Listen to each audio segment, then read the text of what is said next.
Bonsoir à tous, j'espère que vous allez bien. Voici les titres du 19h50 de ce jeudi 2 février 2023.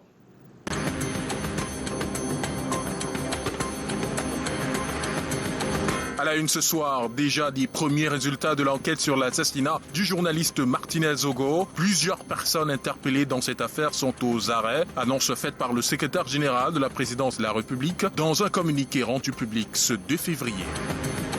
Les conséquences de l'augmentation des prix de l'essence et du gasoil sont déjà visibles. À Yaoundé, certains transporteurs qui desservent les villes environnantes sans une communication officielle ont revu à la hausse les tarifs. Une autre opération réussie des forces de l'ordre. Elles viennent de mettre la main sur 4 personnes. Elles sont suspectées d'être les auteurs de l'assassinat d'un taximan dans la ville de Yaoundé en décembre dernier. La victime dénommée Rostand a été prise en course avant d'être tuée par ses bourreaux. Et la Fédération camerounaise de volleyball est dans la tourmente. Pendant que la Fédération africaine dit attendre l'élection du nouveau président, le ministre des Sports a adoubé Bello Bourdane comme patron de cette instance. C'est le sujet de la chronique sport de ce soir. Voilà pour les titres.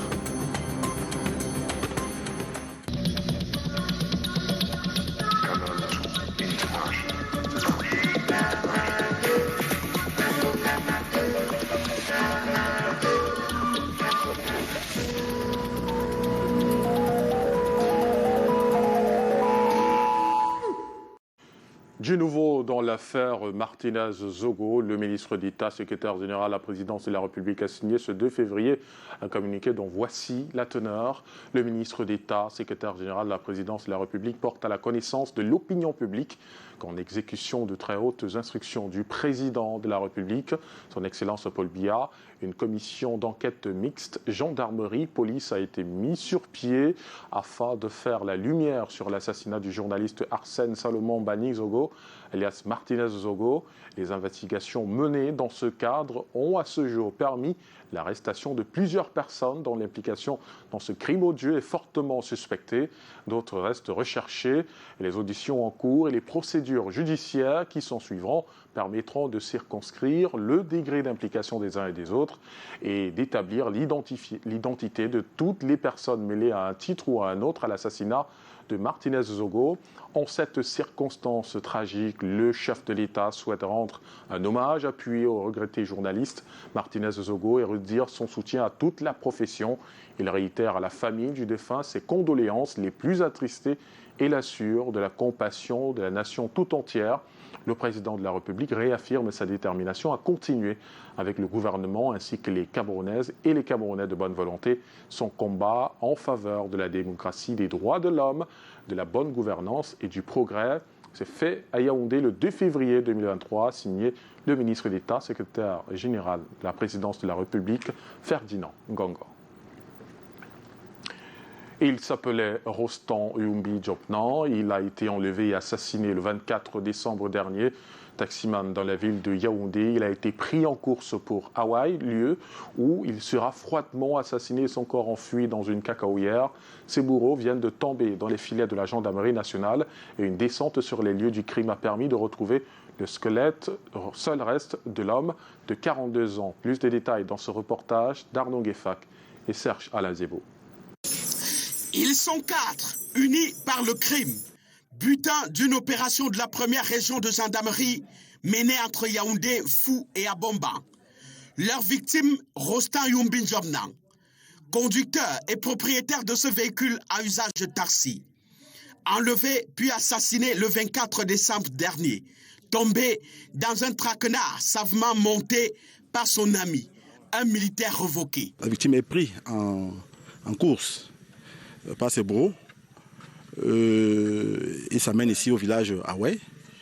En réalité, les bourreaux avaient déjà en tête de lui arracher son véhicule et de procéder à leur sale besoin, c'est-à-dire celle de l'assassiner froidement et dissimuler, n'est-ce pas, le corps.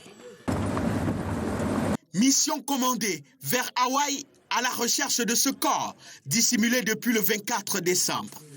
Pour une partie du voyage, il faut braver à pied les pistes tortueuses de Ndongoassi à 12 km du centre-ville d'Hawaï. Au bout du parcours, la découverte macabre. Le squelette restant de ce robuste garçon de 42 ans. Le chef de gang assume l'acte commis dans le but de soutirer un peu d'argent et arracher le véhicule. Je voulais vraiment le commettre. Pourquoi? Parce qu'il y avait des petits problèmes financiers qu'il fallait résoudre dans ma belle famille. La famille consternée répond par une prière. Et nous te confions notre frère qui est parti. Et que ta justice soit faite sur ceux qui ont porté main sur lui. Nous sommes dépassés. Nous n'avons jamais vécu un scénario pareil dans notre famille. Les forces de l'ordre, bravo, merci, merci, allez de l'avant. Le véhicule retrouvé dans un garage à Bomba subissait déjà une cure de transformation. Cette machette, une des armes du crime, fait là sa repentance devant les populations curieuses sorties en masse. Et du Rississi à l'hôpital de district de Melan, le directeur est accusé d'avoir hypothéqué la gestion de l'hôpital avec son épouse qui, selon les membres du personnel, n'a aucune lettre d'affectation dans cette formation sanitaire. Ces derniers sont aux abois et appellent les autorités à l'aide face à ces irrégularités qualifiées de fautes professionnelles lourdes. Plus de précisions avec nos reporters sur place. À Melan, Arnaud Devariunda. L'atmosphère est tendue. C'est perceptible même pour les visiteurs. L'hôpital du district de Melan est malade. Suivant des témoignages recueillis, la gestion opaque et la concentration de pouvoir à la direction de la structure semblent être le poison qui envenime l'ambiance. Il a retiré certains pouvoirs à ses collaborateurs médecins. Je prends par exemple le cas des âges, des certificats d'âge apparent. Rien n'est plus comme avant. Médecins et autres personnels accusent. La pharmacie et la caisse seraient retirées aux responsables et livrées à la gestion familiale. Le personnel se sentant diminué et muselé depuis l'arrivée du médecin directeur, lui a trouvé un petit nom, Hitler. Vous saviez que s'il y a un contrôle ici, vous n'aviez pas raison. Parce que, oui, on a informatisé. Vous aviez la machine dans votre bureau. Où est ma machine? Parce que c'est à partir de ma machine que moi-même je fais la traçabilité pour savoir si ce que la caisse dit est réel. Mais c'est dans votre bureau, ce n'est pas du tout aisé de rencontrer le directeur qui depuis des semaines nous a opposé une fin de non-recevoir.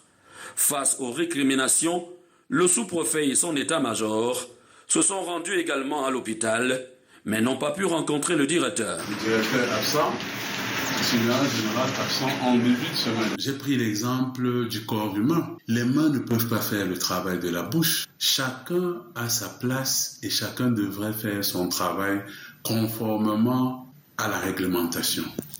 Merci, monsieur. Je vous en... En attendant, les malades continuent de faire la queue devant le bureau. En attendant, le directeur, seul, a consulté. Du grabuge également au niveau de la hausse du prix des carburants qui affecte principalement les transporteurs. Les conducteurs de mototaxi ne sont pas épargnés dans la ville de Douala. Les présidents des syndicats ont pris la voie de la sensibilisation pour éviter la désinformation et les plausibles débordements. Aimé Catherine Moukouri.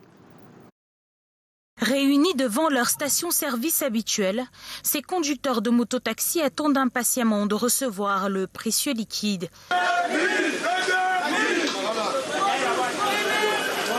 Au lendemain de l'augmentation du prix du carburant, les réactions sont mitigées. Bon oui, j'ai essayé de suivre les informations. Bon, j'ai quand même compris par rapport aux problèmes sur lesquels le gouvernement a décidé d'augmenter le carburant. Et je suis parfaitement d'accord. Bon, nous n'avons pas le choix, on va faire avec, on n'a pas le choix.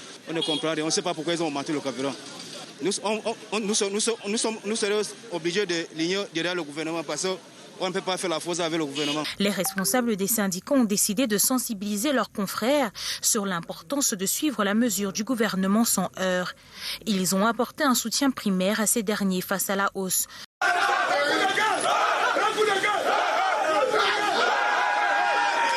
Leader des mototaxis dans l'arrondissement de Douala 4, Blaise Simplice affirme que leur plaidoyer a été entendu via cette hausse minimum, loin de la grosse marge qu'ils craignaient 2 mois plus tôt. Hier soir, nous avons été surpris qu'au lieu de 1300 francs ou de 700 ou 600, le président de la République a pu augmenter 100 francs. Ça a été une joie. Et nous remercions d'abord le chef de l'État de voir penser à la population camerounaise, surtout ceux qui exercent dans le domaine de matériel roulant qui est moto et taxi et bus, minibus. Le message que nous passons aux syndiqués aujourd'hui, c'est que tout le monde s'aligne comme d'habitude, met son carburant et va faire son travail. Dans un État, c'est l'État. Il n'y a personne qui est plus fort que l'État. Nous sommes là pour la paix et rien que pour la paix. Nous avons plusieurs de nos fonds, que chacun puisse bénéficier du peu qui peut bénéficier. Nous sommes en train de faire consommer chacun 2 000 francs. Ça va les permettre ce soir ou demain matin de travailler les 2 000 qui peuvent leur donner 4 000, 5 000 pour que ça puisse renforcer le peu qu'ils ont dans la poche. Un mouvement qui s'est opéré dans les autres arrondissements de la métropole économique. Et l'inflation va se situer à 6% selon le Fonds monétaire international, un pourcentage enregistré l'année dernière dû à la crise russo-ukrainienne et la Covid-19. Cependant, certains experts trouvent ce taux très bas au regard de la nouvelle donne qu'est l'augmentation du prix du carburant à la pompe. Explication dans cet élément de Junior Rossa. 6%, c'est à ce taux que le Fonds monétaire international situe l'inflation au Cameroun dans les prochains mois. Selon l'expert en économie Edmond Kuaté, le FMI est assez optimiste et semble n'avoir pas tenu compte de la nouvelle donne liée à l'augmentation du prix du carburant à la pompe. Moi, je prévois un taux d'inflation qui va osciller entre 7 et 7,5%. C'est-à-dire qu'on va avoir affaire à une inflation énergétique qui va impacter le secteur industriel. Donc aujourd'hui, on aura une inflation qui, en plus d'être importée, va être inhérente à notre système de production. Pourquoi ? Parce que les coûts de facteurs de production vont connaître, vont prendre un coup et vont augmenter. Cette nouvelle inflation perçue par les économistes aura un impact considérable sur la vie des Camerounais. Dont les prix vont augmenter sur le marché, ça c'est la première conséquence. La seconde est que les industries vont avoir de plus en plus de la peine, n'est-ce pas, à connaître une croissance. Parce que lorsque une production n'est pas suivie par une consommation, il y a stagnation. Il n'y a pas de croissance au niveau des industries. Les industries ne font pas de chiffres. Face à cette vie de plus en plus chère qui s'annonce, l'une des voies de sortie est l'accroissement de la production locale et sa consommation à grande échelle nationale. Pour infléchir, n'est-ce pas, la tendance inflationniste, il faut booster la production de manière en sorte que l'offre soit légèrement supérieure à la demande et donc ça va stabiliser un peu les prix. La vie chère traîne avec elle une montée du sous-emploi et une croissance exponentielle du chômage au Cameroun, selon Edmond Kuaté. Et dans la suite du 19h50, regardons ce que prévoit le menu. L'Union européenne promeut une nouvelle forme d'investissement et vous verrez la matérialisation d'un nouveau type de collaboration au port autonome de Douala. Et dans le cadre de la célébration de la semaine du bilinguisme, vous verrez dans les lycées bilingues de Douala les méthodes d'implémentation et crise au sein de la Fédération camerounaise de volleyball, la CAV. Confédération africaine de volleyball attend le nouveau président et le ministre Adoub Bello-Bourdane. Et dans le cadre de la célébration de la fête de la jeunesse, l'atelier départemental de formation des formateurs de jeunes pour le réarmement moral civique et l'entrepreneurial a débuté ce jour à Douala. Les responsables des centres multifonctionnels de promotion des jeunes seront coachés sur 5 modules. Les précisions avec Lesline Poumetia et Marius Kosso. Dans le but de lutter contre l'incivisme constaté ces derniers mois dans la ville de Douala, le gouvernement a ouvert ce jeudi à la mairie de Douala 3e un atelier pour le réarmement moral, civique et entrepreneurial. Je pense que c'est le lieu ici de dire aujourd'hui que le réarmement moral préoccupe tous les responsables, notamment nous qui sommes dans des quartiers, dans des zones très peuplées, où la jeunesse est pratiquement voudrait se livrer à elle-même. La visée également, c'est de former les 3600 volontaires qui vont être bientôt déployés sur le terrain à travers tout le Cameroun, à raison de 10 médiateurs volontaires par arrondissement. Cette initiative vise à renforcer les capacités des participants, tous représentants des structures jeunes. Aujourd'hui, il est question pour nous de revenir restituer à nos collègues du MINIGEC, du MINUDUB et du MINECEP, oui, afin d'expérimenter ce programme sur le terrain. Ces formateurs, eux aussi, ont été encadrés les 18 et 19 janvier à Yaoundé, lors de l'ouverture nationale des ateliers de réarmement moral, civique et entrepreneurial. Désormais axé sur les domaines de numérique, de l'énergie et du développement durable, entre autres, la stratégie globale Gateway de l'Union européenne a pour ambition de promouvoir une nouvelle forme d'investissement dans le pays en voie de développement. La directrice générale adjointe des partenariats de la Commission européenne a visité hier un fruit de ce nouveau type de collaboration, le terminal fruitier au port autonome de Douala. Aimé Catherine Moukouri et Henri Tinga. Une nouvelle approche des partenariats entre l'Union européenne et les États africains, orientée vers le développement des secteurs numériques, de l'énergie et du transport, entre autres, via un nouvel instrument financier dénommé Global Europe. Sur ces priorités, l'Union européenne fait une offre à ses partenaires d'investissements qui correspondent à ces critères, qui sont des critères internationaux, en particulier celui de la transparence dans les marchés publics, la transparence et la protection des données individuelles si nous parlons du domaine digital, la protection des droits de l'homme. Un investissement à 150 milliards d'euros sur le continent. Au Cameroun, de nombreux projets ciblés, comme la modernisation du terminal fruitier du port autonome de Douala. Inauguré il y a 9 mois, il a permis l'amélioration des coûts et d'exportation de la banane locale. Objectif atteint pour le pays. Aujourd'hui, je suis heureux après le tour des opérations du terminal. Et il est important de noter que ce terminal a été conçu pour améliorer la compétitivité d'une filière importante de l'économie camerounaise. En visite au Cameroun, Myriam Ferrand explique comment les investissements sont sélectionnés. Ce sont des investissements qui sont ancrés dans un set de valeurs européens et qui ne se limitent pas à un composant d'infrastructure pure, qui est certes important, mais est aussi accompagné par l'ensemble des mesures connexes qui permettent un vrai développement économique et social soutenable. La stratégie Global Gateway et son Global Europe remplacent le Fonds européen du développement, axé sur des résultats mutuels selon l'Union européenne. La mise en bière du commissaire divisionnaire Bruno Tedjouna a eu lieu ce jour à l'École nationale supérieure de police de Yaoundé.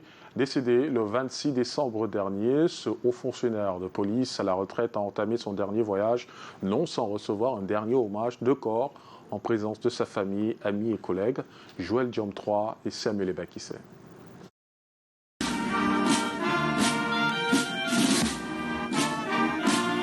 Voici la dépouille du commissaire divisionnaire Bruno Tedjouna, arrivant à la cour d'honneur de l'École nationale supérieure de police de Yaoundé pour recevoir un dernier hommage devant famille, amis et collègues après son décès survenu le 26 décembre dernier. L'homme a pris sa retraite en 2014 après 44 ans de bons et loyaux services. Le commissaire divisionnaire Josué Sommo, représentant le délégué général à la Sûreté nationale, s'incline devant le cercueil de l'illustre disparu et l'hymne aux morts retentit. De la base au sommet de la police camerounaise, Bruno Tedjouna a gravi tous les échelons jusqu'aux Nations Unies où il a fait rayonner le drapeau camerounais. Les deux mots que je peux résumer la vie de papa, c'est vraiment amour et travail.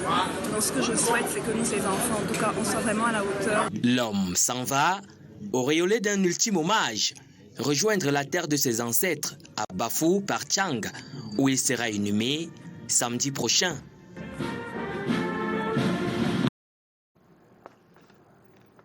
Autre chose à présent, riz litigieux au port autonome de Douala. Ça fait 10 ans que du riz importé par Socia, la Société camerounaise des industries alimentaires, est scellé dans un magasin du port. Il avait été déclaré non consommable et voué à la destruction, lassé d'une interminable procédure judiciaire entre le Minader et l'importateur. Le port veut que son magasin soit vidé pour qu'il en jouisse. Monique Naossi-Fosso et Stéphane Binac.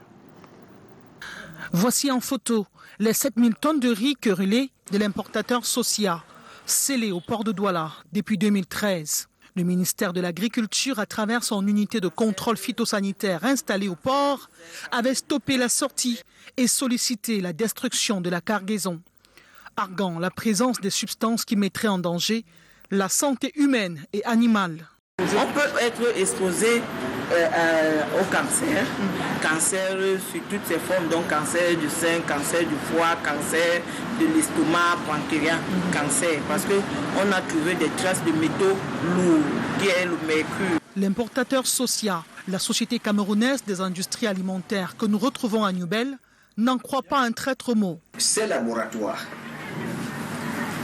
dont on nous a exigé de payer le montant de ces analyses, ces laboratoires ont travaillé dans l'ombre. On ne nous a jamais présenté les résultats de ces laboratoires. Ils ne sont jamais passés au tribunal prêter serment pour dire qu'ils vont travailler en âme et conscience.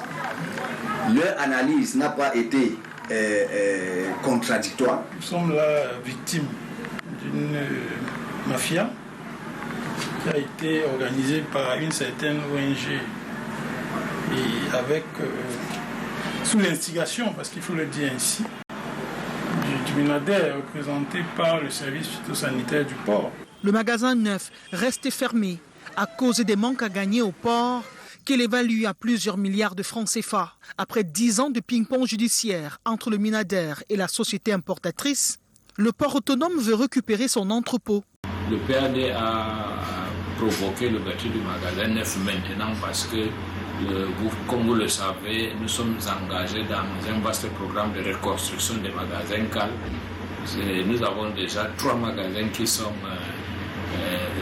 détruits et reconstruits et le magasin neuf fait partie de ceux qui devraient être reconstruits. Donc nous sommes obligés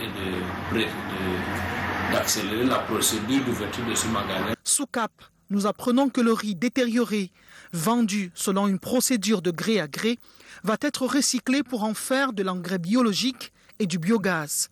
D'où la descente du ministère de l'Agriculture à Douala pour s'assurer du respect du process phytosanitaire. Nous, on a dit que pour détruire ce riz, c'est 7000 tonnes de riz avarié. Donc il faut au moins 4 ans pour le transformer en biogaz. 4 ans. Et il faut un matériel bien adéquat. Au départ, c'était 20 000 tonnes de riz importées de la Birmanie. 13 000 ont été débarqués au Togo. Tous des sacs de 50 kg qui avaient une valeur de 15 000 francs CFA à l'époque. Et suite ce soir de notre série consacrée à la Semaine nationale du bilinguisme, à Yaoundé, on s'exerce à parler français et anglais, comme vous le verrez dans le reportage de Delphine Fonkotene et Constant Kambia. Instant bilinguisme dans les rues de Yaoundé ce jeudi. Do you speak English? Attends, de diffuser ma voix, non. Do you speak English?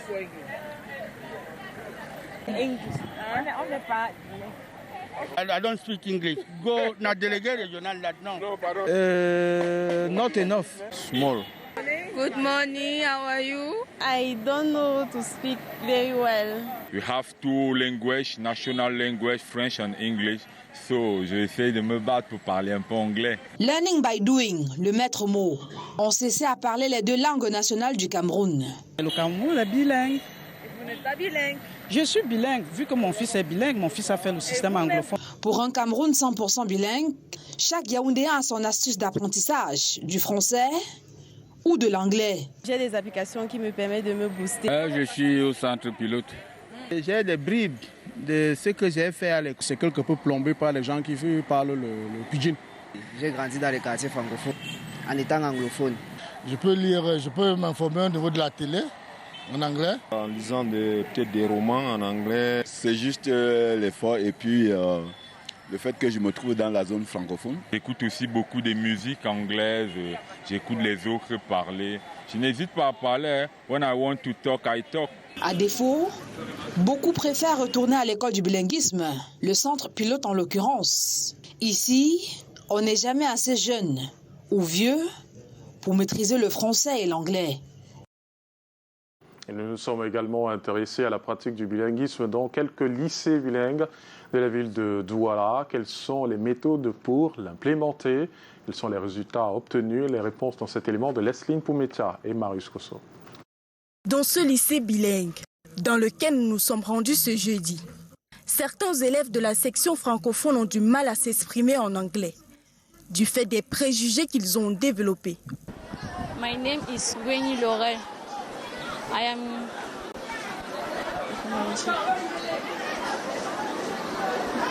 On a cette mentalité que l'anglais, c'est Dieu qui donne. Ce qui fait que déjà dans le milieu scolaire, ça devient quelque peu difficile. Surtout avec nos apprenants francophones. Les anglophones, ils font déjà cet effort parce que, bon, ils veulent apprendre. Et puis chez eux, la honte, bon, ils s'en foutent. Par contre, les francophones, c'est pas du tout facile. Ces difficultés sont également liées à un manque d'effectifs d'enseignants d'anglais. Cette année, j'ai 6 classes. Mis à part la 5e où il y a 54 élèves, les autres c'est entre 70 et 79. Vous voyez qu'une personne, ça devient difficile quand même. Néanmoins, la cohabitation entre les deux sous-systèmes représente un atout pour quelques élèves. Je suis fière d'être bilingue parce que ça m'aide beaucoup à la maison, au quartier. Et j'aide aussi mes petits frères à apprendre l'anglais, le français. Déjà au niveau de l'administration, nous essayons chaque fois qu'il y a un communiqué de traduire dans les 2 langues. Même en réunion, c'est les 2 langues qui sont parlées. En plus du lycée bilingue de Deido et du lycée bilingue de Lorpompe que nous avons visité ce 2 février 2023, le Cameroun a enregistré ces dernières années de nouveaux lycées dans le même genre sur l'ensemble du territoire national. En culture, le chef supérieur Banjoun Honoré Jomo Kanga est depuis ce mercredi à Libreville au Gabon et il y participera à la grande célébration de la communauté Banjoun au Gabon.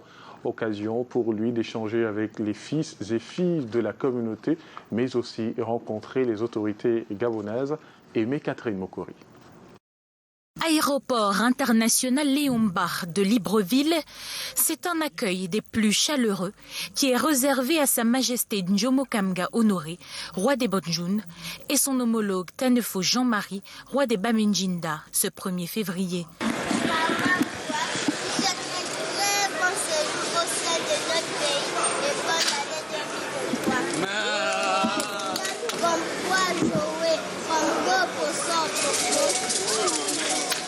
Sur l'esplanade de l'aéroport, ils sont venus nombreux, les fils et filles Banjoun, pancartes de leur grande famille en main, chanter et crier les honneurs à leur roi.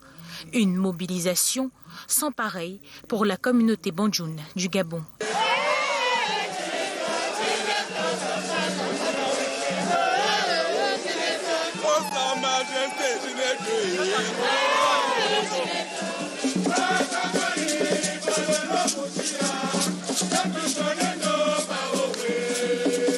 Arrivé le mercredi 1er février en terre gabonaise pour célébrer la culture Banjoun avec ses sujets, Sa Majesté Jomo Kanga ce jeudi rencontrer les autorités gabonaises, le gouverneur, le maire d'Akanga, sans oublier les autorités traditionnelles du pays hôte. Tout ceci accompagné des chefs de canton de la communauté Banjoun du Gabon, avant une rencontre avec ses fils et filles dès ce vendredi.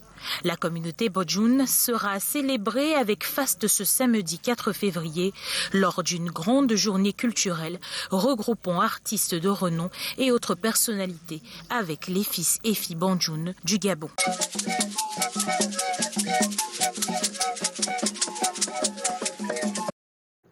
Et d'autant que c'est le 2e roi Banjoun à être en visite officielle au Gabon après le roi Fotou il y a 43 ans. En sport, le ministre Narcisse Moualé-Kombi a publié dimanche dernier la liste des présidents élus au sein des fédérations sportives nationales. Cependant, le match n'est pas terminé à la Fédération camerounaise de volleyball. D'autres élections sont annoncées le 4 février prochain.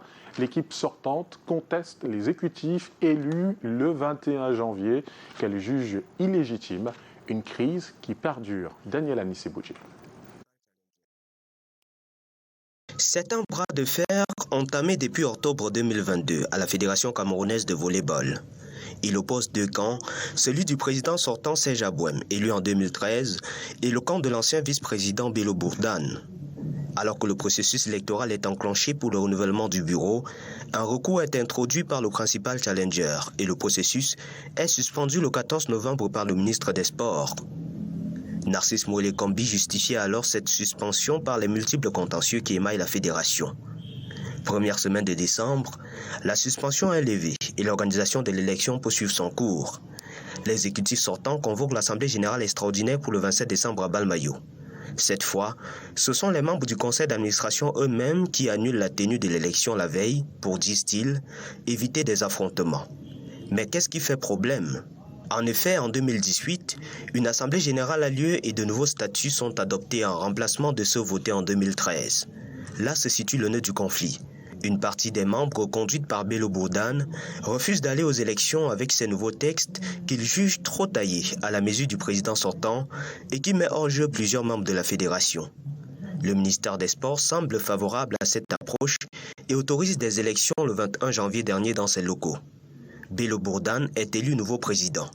Une élection qui, selon le président sortant, est entachée de nombreuses irrégularités au nombre desquelles l'interdiction de la réunion par le sous-préfet, le défaut de qualité des membres de l'Assemblée générale et l'illégitimité de Bello Bourdane, qui n'est plus membre de la fédération. En s'appuyant sur les décisions de la Confédération africaine de volleyball et de la Fédération internationale, Serge Abouem convoque l'Assemblée générale pour le samedi 4 février prochain, où il est candidat à sa propre succession.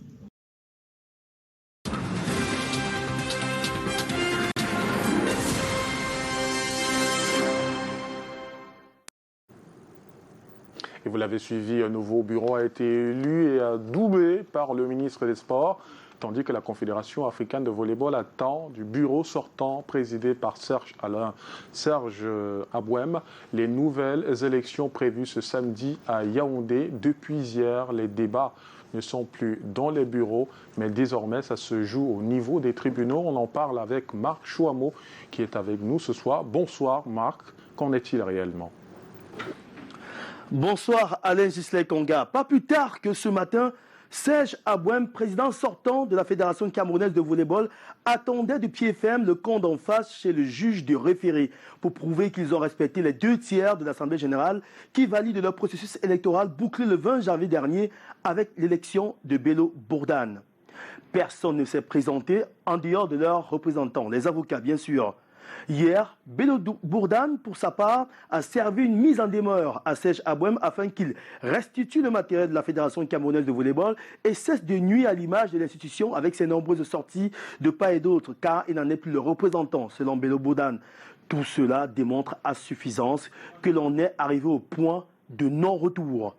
Plus d'entente possible puisque la tutelle, le ministre des Sports, a pris fait et cause pour Bello Bourdane, tout comme le comité national olympique, au détriment donc de Serge Abouem dans les résolutions du processus électoral qu'il va superviser samedi prochain et dont il est candidat sont attendus par la Confédération africaine de volleyball, la KVB.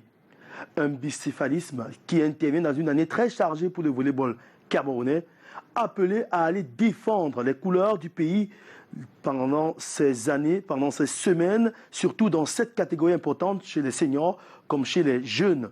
Les équipes nationales étant bien sûr sous la coupe de l'État pour leur participation financière dans les compétitions internationales, eh bien le ministre des Sports sait où attendre Serge Abouem et ses affidés pour les faire plier. Sauf que la Confédération africaine de volleyball n'a toujours pas donné caution à l'élection de Bello Bourdane. Un imbroglio qui risque d'être lourd de conséquences pour le volleyball camerounais s'il ne retrouve pas très vite sa légitimité. Alors Marc, que risque le volleyball camerounais avec ce que vous appelez l'ingérence du ministère des Sports et quel impact sur les athlètes ? Une suspension pure et claire de la Fédération camerounaise de volleyball sur le plan international par la KVB et même la Fédération internationale de volleyball, la FIVB, comme le prévoient les statuts en cas de problèmes électoraux dans les fédérations ou d'ingérence du gouvernement dans les affaires de la fédération. Comme ça s'est déjà fait par le passé dans le football, sauf que ce sera une grande première pour le volleyball, une discipline qui a travaillé sa notoriété sur les 9 dernières années avec la reconnaissance sur le plan international et les nombreux titres glanés. Qui dit suspension dit négociation, c'est sûr et certain. Avec la Fédération internationale de volleyball, il faut négocier pour la mise sur pied d'un comité ad hoc, comme prévoit les statuts, ou un comité provisoire de gestion, ou encore appelé comité de normalisation. Les habitués du foot en savent quelque chose. Toute la durée de la suspension, eh bien, les joueurs licenciés de la Fédération camerounaise de volleyball, ainsi que les clubs et les équipes nationales ne pourront pas disputer une compétition internationale jusqu'à résolution du litige ou la mise en place du bureau provisoire. Le Cameroun est donc dans l'œil du cyclone. L'Assemblée générale élective de ce samedi à Yaoundé, coordonnée par le président sortant Serge Abouem, nous donnera peut-être une indication sur la suite des événements à la Fédération camerounaise de volleyball. Dommage qu'on en arrive là pour évoluer dans le sport au Cameroun. Merci Marc, c'est donc une affaire à suivre. Le pape François demande aux jeunes de la République démocratique du Congo d'être les acteurs de l'avenir de leur pays. Le souverain pontife achève sa visite dans ce pays avec un message d'espoir avant de s'envoler pour le Soudan du Sud et le Maroc et l'Espagne sur la voie de la réconciliation après une crise diplomatique causée par la question du Sahara occidental. L'île Piédiou, Calvin Teka, Mescalmonde.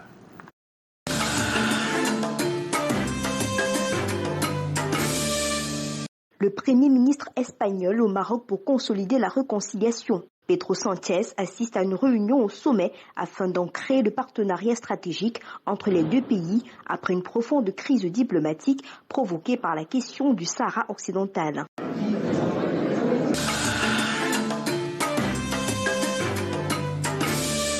Sommet des dirigeants de la Corne de l'Afrique sur la lutte contre les Chebabs. Les chefs d'État de la Corne de l'Afrique étaient réunis mercredi en Somalie pour un sommet sur la stratégie de lutte contre les islamistes radicaux Chebab qui continuent de lancer régulièrement des attaques malgré une récente offensive des forces pro-gouvernementales.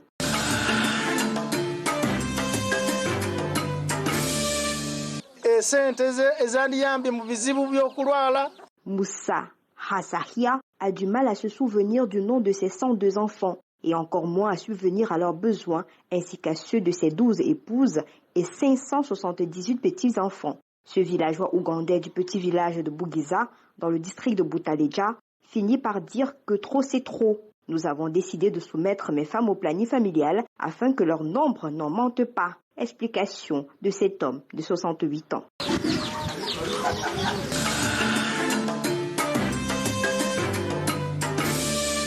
Parce que nous n'y arrivons pas tous suspendus en croix pour te sauver. Le pape invite les jeunes Congolais à être acteurs de l'avenir du pays. Gente brava, intelligente, mais corrotta. Il y a des gens braves, intelligents, mais corrompus. Una persona corrotta è onesta o non è onesta? Une personne corrompue est honnête ou n'est pas honnête? Je vous demande. Est honnête ou non est honnête? Est honnête ou n'est pas honnête? Accueilli dans une ambiance surchauffée dans un stade de Kinshasa, le pape François invite les jeunes à participer à l'avenir de la République démocratique du Congo en proie au chômage et à des violences endémiques.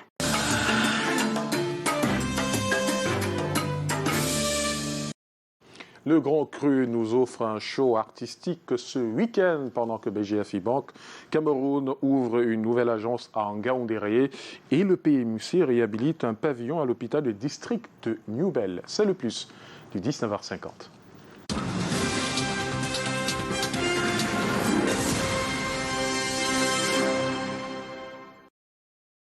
Fidèle à son programme social d'assistance aux formations sanitaires, le Paris Mutuel Urbain Camerounais rénove entièrement le bâtiment abritant le pavillon maternité de l'hôpital du district de Newbel. Une réalisation à la demande du directeur de cet hôpital. Quand j'ai vu l'état de la maternité, effectivement, mon cœur de mère a tremblé, a frémi. Et je me suis dit qu'il serait quand même opportun que le PMUC, en sa qualité d'entreprise citoyenne, puisse accompagner le directeur dans son entreprise de rénovation de l'hôpital. Nombreuses sont les femmes qui viennent accoucher à Newbel et le PMUC est extrêmement fier de pouvoir apporter son soutien aux femmes de Newbel. La cérémonie officielle de réception de ce pavillon, qui affiche désormais fière allure, a connu la présence du maire de la commune d'arrondissement de Douala 2e, par ailleurs présidente du comité de gestion de l'hôpital du district de Newbel, du délégué régional de la santé publique pour le littoral, des chefs de quartier et de nombreux invités. Si aujourd'hui vous venez réfectionner la maternité de l'hôpital du district de Newbel, Madame le PCA, vous avez aidé à toucher le cœur de cet hôpital et par là le cœur des populations de Youbé.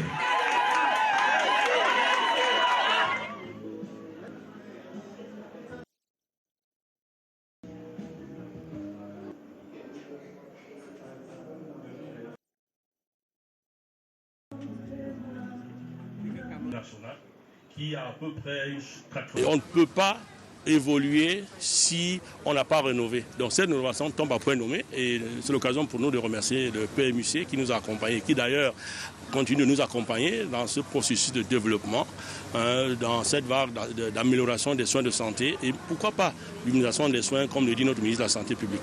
Tout en remerciant le PMUC, la présidente du comité de gestion a instruit une utilisation rationnelle du don. Madame la Présidente, je voudrais du fond du cœur vous dire merci. Votre sens de passage et de générosité n'est plus à démontrer. Et nous voulons aussi apprécier d'ores et déjà, ce que vous venez de faire, cette belle réalisation. Et nous apprécions à sa juste valeur tous ces efforts consentis par le Paris Mutuel Urbain. Et nous souhaitons également que le personnel bénéficiaire de ce joyau l'utilise à bon escient. Plus de 80 millions de francs CFA sont déjà dépensés à ce jour par le PMUC dans plus de 17 aires de santé au Cameroun. Ceci dans le but d'améliorer l'offre de santé sollicitée par plus de 300 000 personnes. Et le combat continue.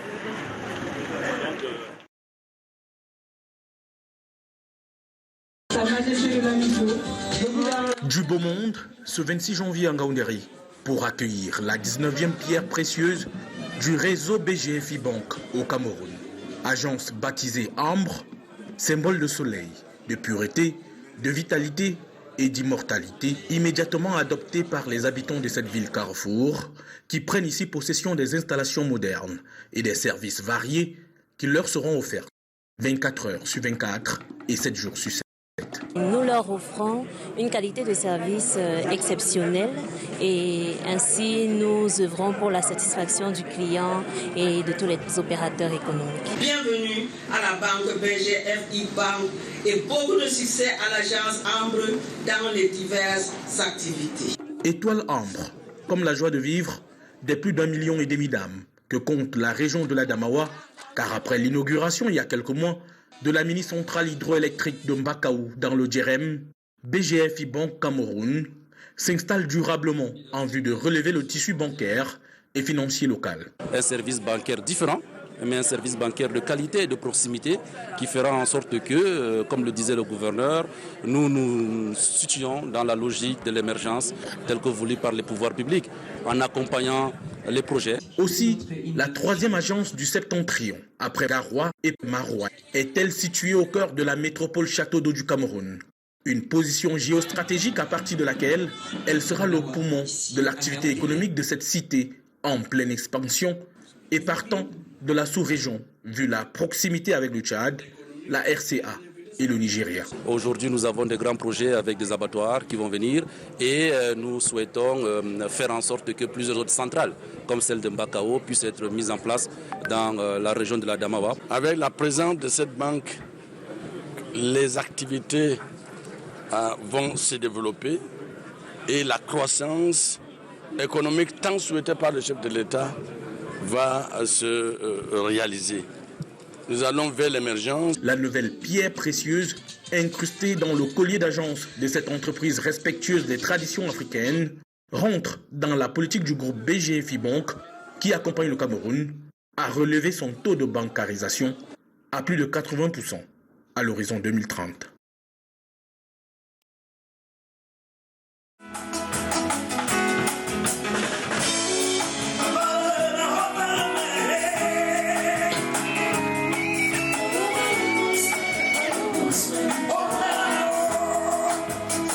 Toby s'affaire au milieu de cet orchestre. Il retravaille quelques tubes de son répertoire avant le grand spectacle live du samedi 4 février 2023 au restaurant Cabaret, Le Grand Cru.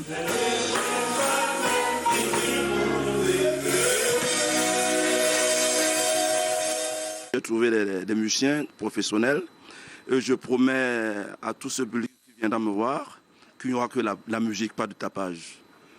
La musique, la bonne musique, comme d'habitude avec Belkatobi.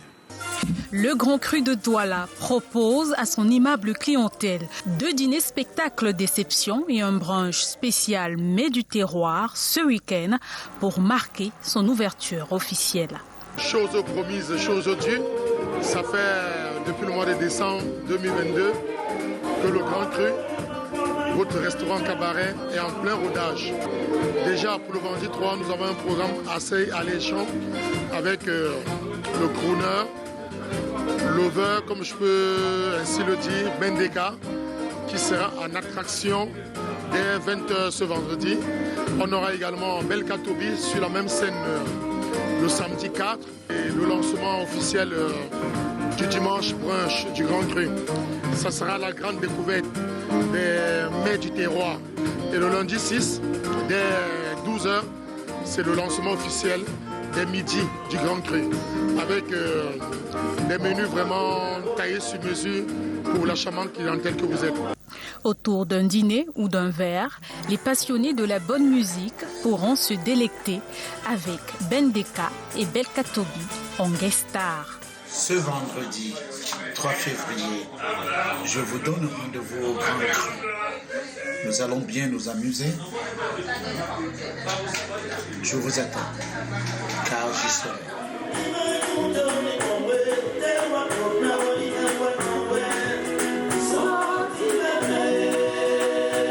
Un week-end en musique avant l'ouverture officielle du restaurant du Grand Cru, situé à Akwa, à la rue Joffre, au 4e étage du complexe Byblos. Il y a toujours 1001 raisons d'aller découvrir l'ambiance conviviale qu'offre cet établissement de divertissement. Et c'est ici que se referme ce journal. Merci de nous avoir suivis et de votre fidélité à Canal 2 International. Je vous retrouve demain, même lieu, même heure, 19h50. Bonsoir.